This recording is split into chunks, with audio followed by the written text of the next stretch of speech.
Hi guys, this is Pierre Muller from Aleadgiance. Hope you are doing well. So I'm stuck in traffic. Nice.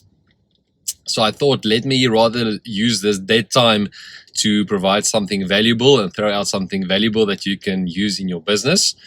So what I want to talk about today is a nice type of traffic, not the type of traffic that I'm stuck in.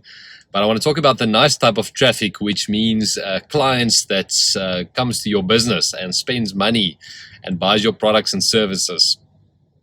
So I want to talk about the three types of traffic, and I really want to credit this to Russell Brunson. I mean, you hear different versions of this, but I think Russell Brunson coined it very nicely. So there's really three types of traffic when it comes to marketing, and especially marketing online. There's traffic that you do not control.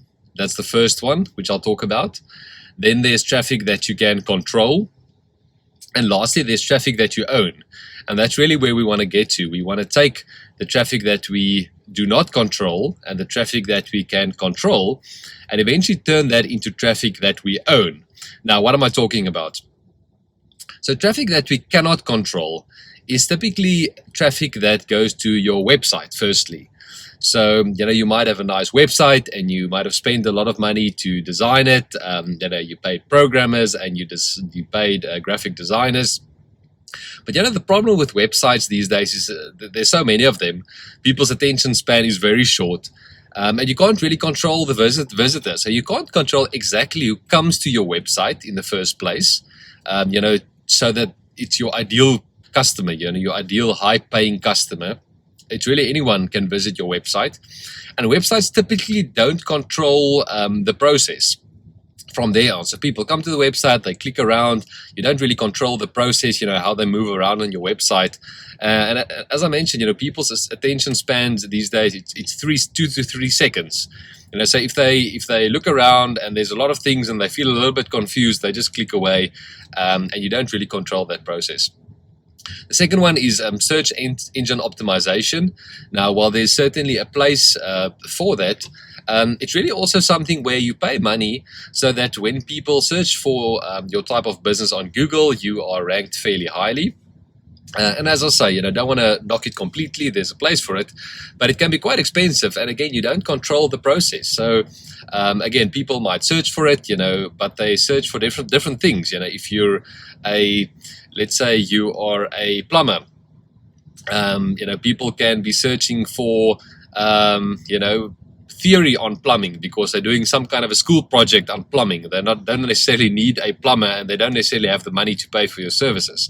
So again, search engine optimization, you don't control the process. Someone might do a Google search, they might click on your website.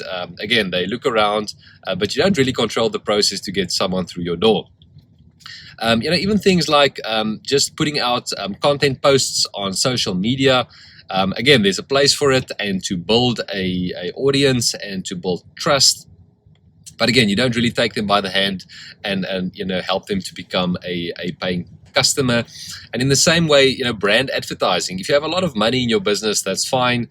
You can, brand advertising can be quite expensive, but again, it's not tangible. You don't know exactly how many customers become paying customers because of those brand ads. All right, so that's the first one. It's traffic that you do not control. Now, the second one is traffic that you control. What do I mean with that? That's typically paid ads, like Facebook ads and Google ads. And note, I don't say just Facebook content posts because the reach is actually quite low these days. Facebook changed it so that if you just do normal generic posts, only about 2% of your audience will see it, which is quite low. So I'm talking about paid ads, and I will talk about these in other places, and go into more detailed. But the power of Facebook and Google paid ads is incredible. You can really pick your audiences, exactly who you want, who are those people you want to see your ads. You can really think of your top clients. Who are they? What do they like? What are their dreams? Where do they hang out? And you can really build audiences in Facebook around that and ask Facebook to show your ads to people that's similar to your top paying clients. So the great thing with Facebook ads is you can control the process at least. You can You can control exactly who sees your ad, and then you can send them to a very specific point, whether that's your website or whether that's a sales funnel, which is a better route. You can control that process, but the drawback is it costs you money. It's paid ads. So we don't want to do that for too long because it can get quite expensive. Although Facebook ads is still very cost effective compared to other forms of marketing. Ideally, we don't want to spend that money forever, right?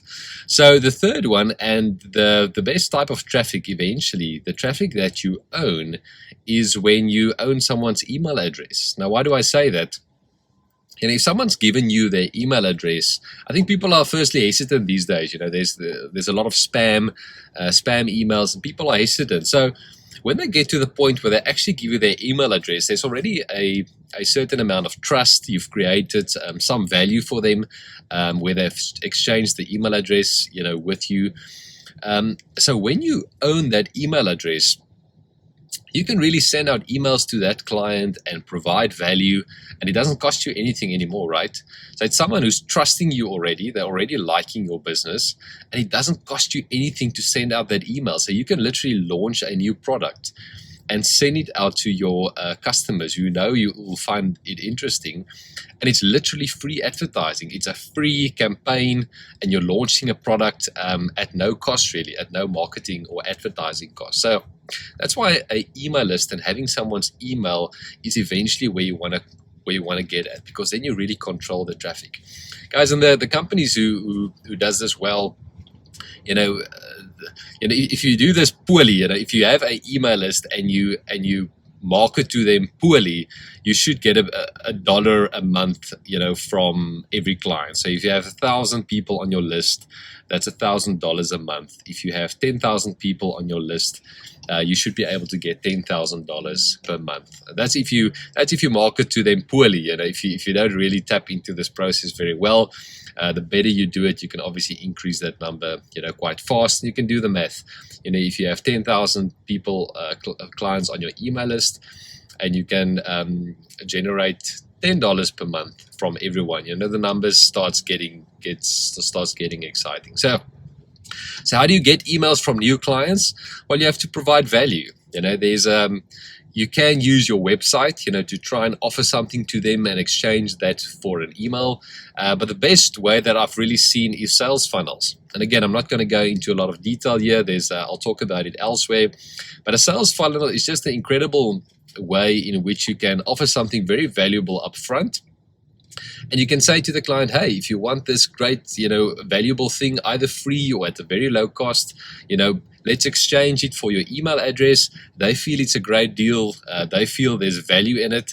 And then you can serve that client, with more value through emails and perhaps upsell them in the future something that's really valuable to them. So really the best way to do that is to build a sales funnel, offer something valuable upfront, exchange it for an email, and then really, because remember the first time you've paid for an ad to send someone to your landing page or to your website to exchange that email address. And then the moment you've got that, then you don't have that expense anymore. You can email that person at no cost, naturally respecting them, and they can always unsubscribe. But the idea is not spam. It's really to create value, to offer value to those clients, something they're interested in. So that's just a great exchange for everyone. So guys, that's it for today. I want to encourage you to think about your current marketing strategy. How much of what you are doing is paying money for traffic that you cannot control, like your website or search engine optimization or just content posts? How much of your marketing strategy goes into paid ads and traffic that you can control, which is a good thing. But you have to convert that into traffic that you own, email addresses. And as I mentioned, a great way is to use sales funnels. So check out some of the other videos where I talk about funnels and what they are and how they compare to websites. And I really hope you guys have tremendous success driving a lot of traffic to your business and not being stuck in traffic like I am currently. Cheers.